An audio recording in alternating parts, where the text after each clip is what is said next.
বাবা, শুনলাম আচার্যদেব নাকি দুধ পাঠিয়েছেন। হ্যাঁ খনামা। তাহলে আমি কবে থেকে আশ্রমে যেতে পারছি?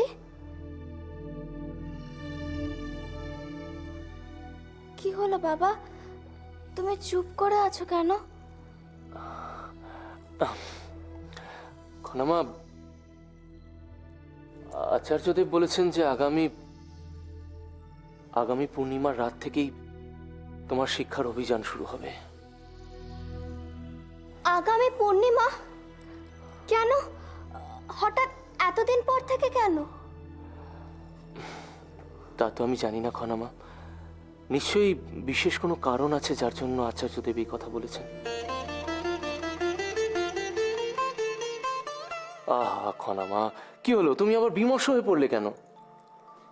কত আশা করেছিলাম যত দ্রুত সম্ভব আমি আশ্রমে যাওয়া শুরু করব, অথচ সে তো তুমি যাবেই খনামা, আজ না হলে কাল তো তুমি যাবেই। কিন্তু তা বলে এতদিন পর থেকে? আর বাবা খনামা, তুমি এত চিন্তা করছো কেন? তোমার এই শিক্ষা গ্রহণ করার যে ক্ষমতা, এই যে শিক্ষা গ্রহণ করার অধিকার, এটা তো কেউ তোমার থেকে ছিনিয়ে নিতে পারবে না। যেটা তোমার আছে সেটা তো তোমার কাছেই থাকবে। একটু ধৈর্য ধরো, দেখবে সেদিনটা ঠিক আসছে। খনামা, খনা,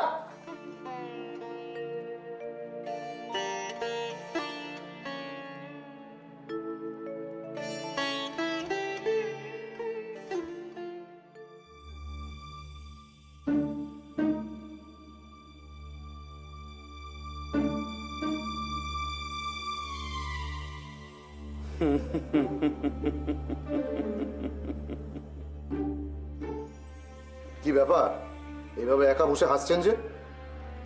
না, তেমন কিছু না। ও, আপনি বোধহয় আবার গণনা করে নতুন কোনো চিত্তাকর্ষক সংবাদ দিতে চলেছেন, তাই না? মন্ত্রীমশাই,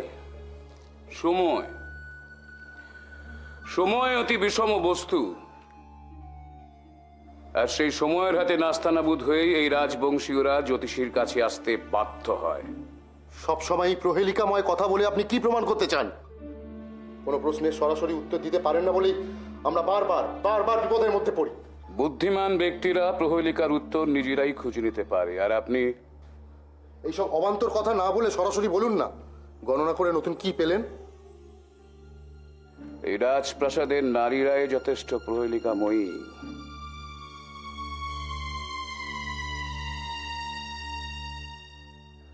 রাজৌদি এবং মাসুমা নিজেদের পরিকল্পনা অনুযায়ী সঠিক সময় সঠিক চালটা খেলতে যথেষ্ট দক্ষ। তাই যেন কেবলই মনে হচ্ছে জয় এদের হাতের মুঠোর থেকে সামান্য দূরে। কিন্তু আসল সংবাদটা সেটাই তো এখনো। ধৈর্য ধরুন, আপনাকে তো আগেই বলেছি, সময় হলেই আপনার উত্তর আপনি পাবেন, তার আগে নয়।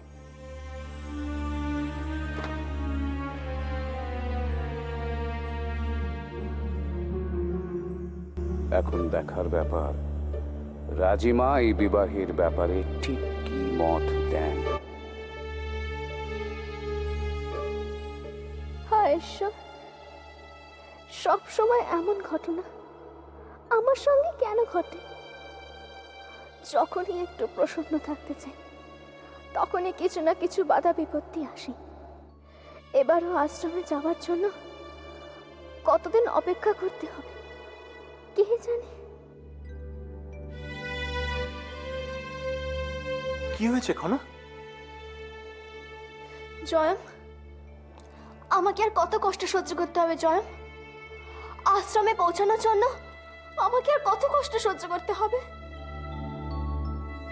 এ কি খনা, তুমি এইভাবে বিমর্ষ হয়ে চোখে জল ফেলছো কেন?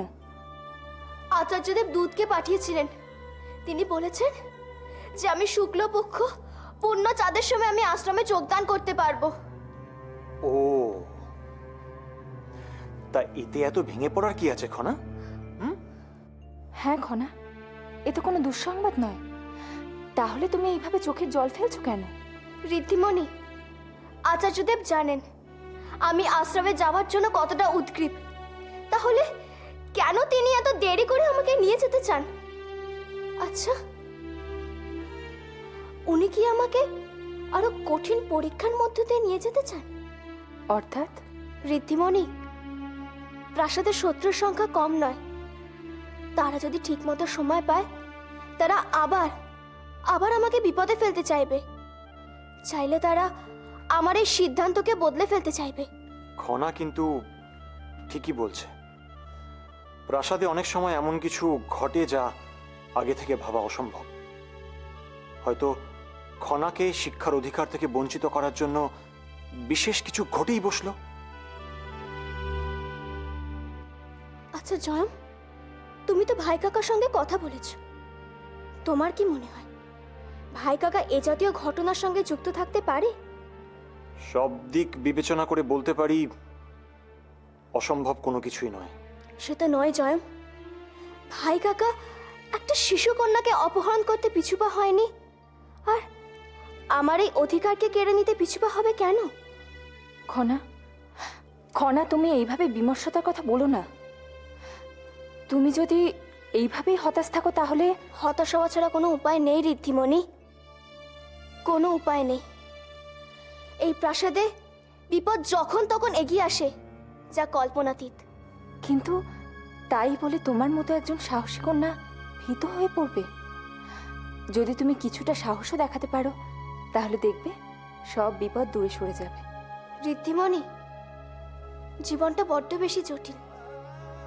গতকাল সত্য ছিল যে আমি শিক্ষার অধিকার পেয়েছি, কিন্তু আগামীকালের নির্মম বাস্তব যে আমার অধিকার কেড়ে নেবে না, এটা কে বলতে পারে? খনা, তুমি এত চিন্তা করো না। আমরা তো সবাই আছি। দেখবে তোমার দিকে আমরা কোনো বিপদ আসতে দেব না। হ্যাঁ খনা, তুমি আমাদের উপর বিশ্বাস রাখো।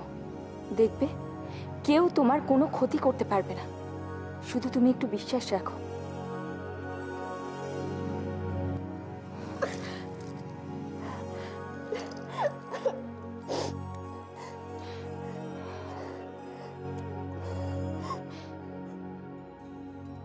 সত্যি দেবী জাহ্নবী যে এভাবে আমাদের জয়ের পথ প্রশস্ত করে দেবেন, আমি তো ভাবতেও পারিনি।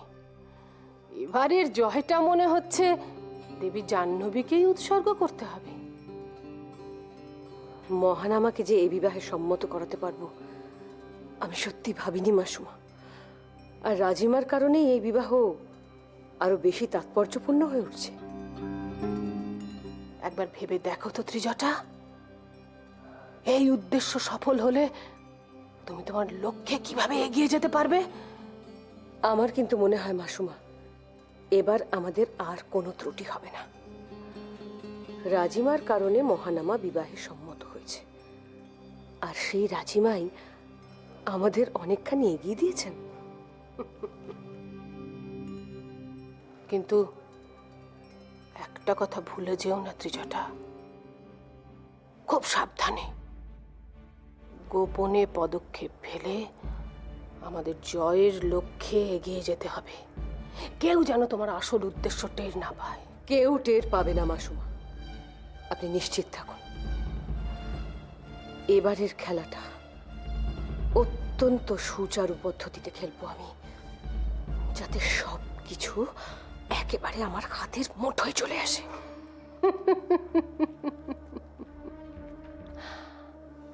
আমি শুধু ভাবছি, এই প্রস্তাব জানার পর দেবী জাহ্নবীর অবস্থা কি হবে।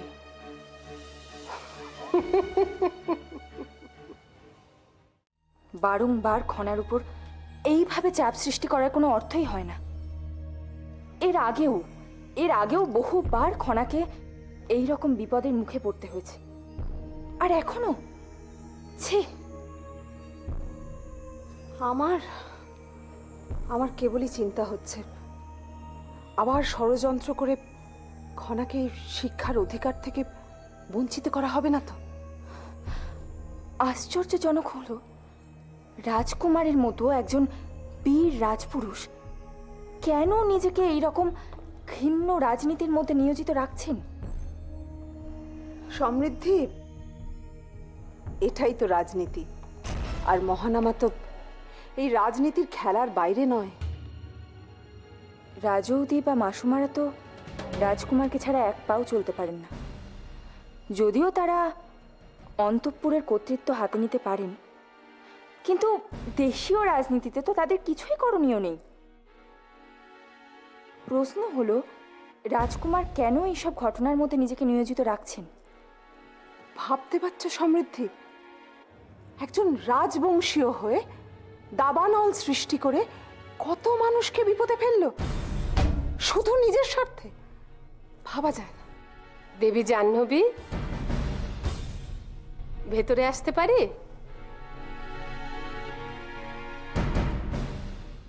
আস। কি ব্যাপার? তোমাকে তো দেখাই যায় না আজকাল। তুমি তো একবার আমার কক্ষেও আসতে পারো। না, মানে কোনোদিনও আপনার কক্ষে সেইভাবে যাওয়ার সুযোগ হয়নি। সুযোগ করে নিলেই হয়। ঠিক আছে, যাব না হয় একদিন। আচ্ছা সমৃদ্ধি, আমাদের এই প্রাসাদ তোমার কেমন লাগছে? ভালোই তো। যদি কোনো কিছুর প্রয়োজন হয় বা কোনো অসুবিধা হয়, কোনো দ্বিধা না করে বলো কিন্তু, কেমন?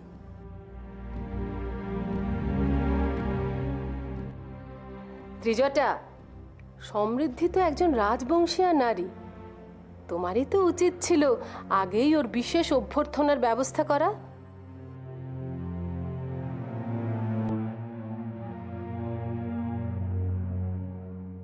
নিশ্চয়ই এদের মধ্যে কিছু একটা ব্যাপার লুকিয়ে আছে, তা না হলে এ ধরনের আচরণ তো অবিশ্বাস্য।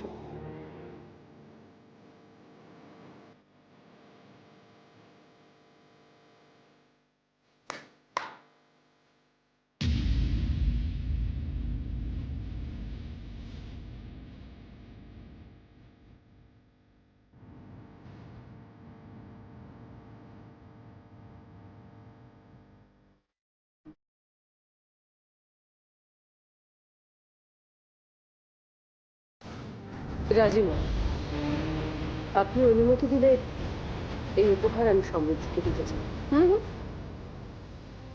প্রথমত, একজন রাজকন্যা তখনই উপহার নিতে পারেন যখন তাকে বলে দেওয়া হয় কেন এই উপহার দেওয়া হচ্ছে।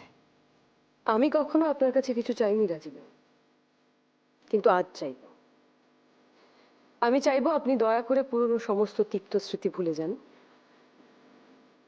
আসুন না আবার নতুন করে। ত্রিজটা, তুমি যেটা বলতে চাইছো সরাসরি স্পষ্ট করে বলো। আমি চাই মহানামার সাথে সমৃদ্ধির বিবাহ হোক।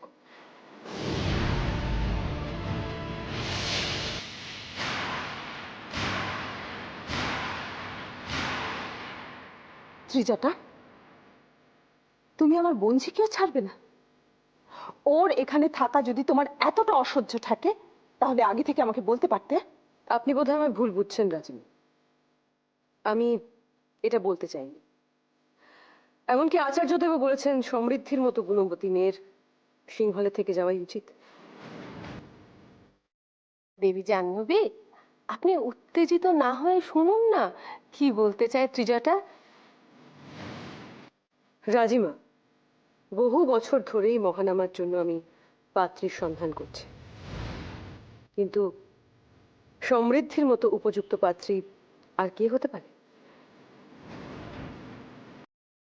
রাজকুমারকে একথা বলেছেন রাজৌদি? তার মতামত চাই বা কি এই বিবাহ সম্পর্কে? মহানামার সঙ্গে কথা না বলে এই প্রস্তাব আমি কিভাবে দিতে পারতাম সমৃদ্ধি?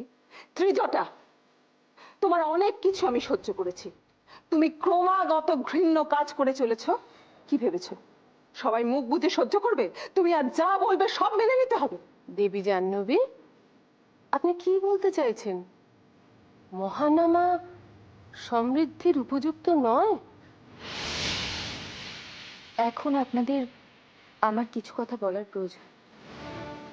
রাজকুমার সিংহলের একজন বীর পুরুষ। তার স্ত্রী হওয়া যে কোনো নারীর পক্ষে সৌভাগ্যের ব্যাপার। কিন্তু আপনারা যেভাবে এই প্রস্তাব আমার সামনে আনলেন তাতে আমি কিছুটা হলেও স্তম্ভিত। তাই এই প্রশ্নের উত্তর দিতে আমি আপনাদের থেকে কিছুটা সময় চাইছি।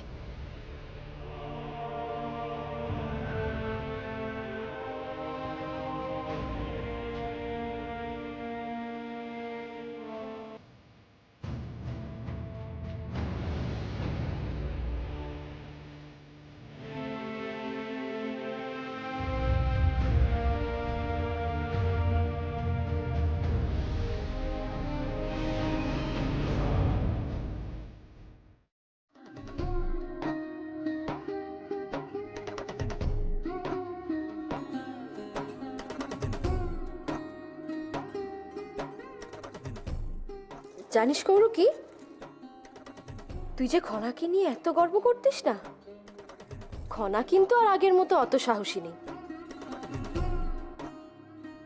তাই বুঝি? ওমা, তা আমাদের সাহসী রাজকুমারী কবে থেকে হঠাৎ ভীত হয়ে উঠল? ওই যে যবে থেকে আচার্যদেব বলেছেন খনা আর কিছুদিন পর থেকে শিক্ষা গ্রহণ করতে পারবে, তবে থেকে ওর মনের মধ্যে ভয় ঢুকেছে। ততদিনে যদি কেউ আবার ওর কাছ থেকে শিক্ষা গ্রহণের অধিকার কেড়ে নেয় তাহলে কি হবে? সে কি কথা ঐশিকা? যে রাজকুমারী এত ছোট বয়স থেকে এত বিপদের মধ্যে দিয়ে কাটালো, সে কিনা আজ হঠাৎই ভীত হয়ে উঠলো কটা দিন বাদে শিক্ষা গ্রহণ শুরু হবে বলে?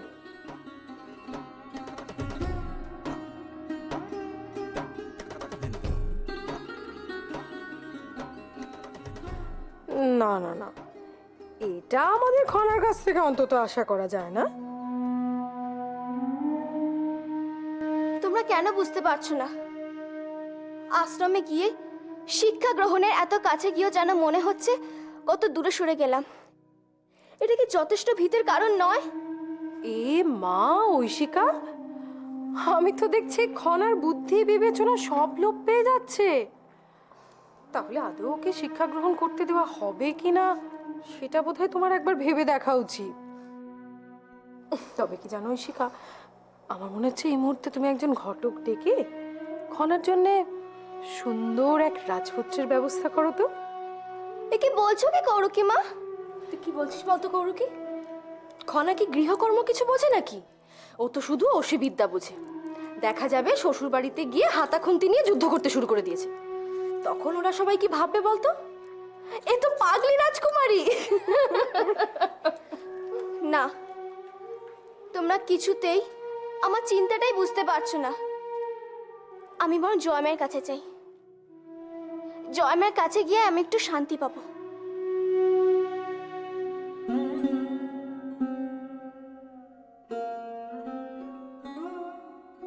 খনা কিন্তু মানসিকভাবে অনেকটাই ভেঙে পড়েছে কৌরুকি, তাই আমাদের উচিত যতটা সম্ভব ওকে উৎফুল্ল রাখার, না হলে তো আরো বেশি করে ভেঙে পড়বে।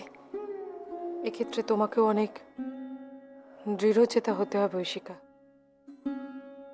দেখো, খনার চিন্তাটা তো অমূলক নয়, তবে খনাকে যে কোনো রকম বিপদ থেকে আমাদেরই রক্ষা করতে হবে।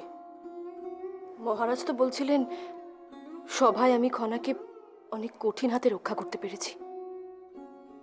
হ্যাঁ, খনা এবার প্রকাশ্যে শিক্ষা গ্রহণ করতে চলেছে, তাই প্রতিদিন প্রতি মুহূর্তে এবার থেকে তোমাকে ওইভাবেই ওকে রক্ষা করতে হবে ঐশিকা।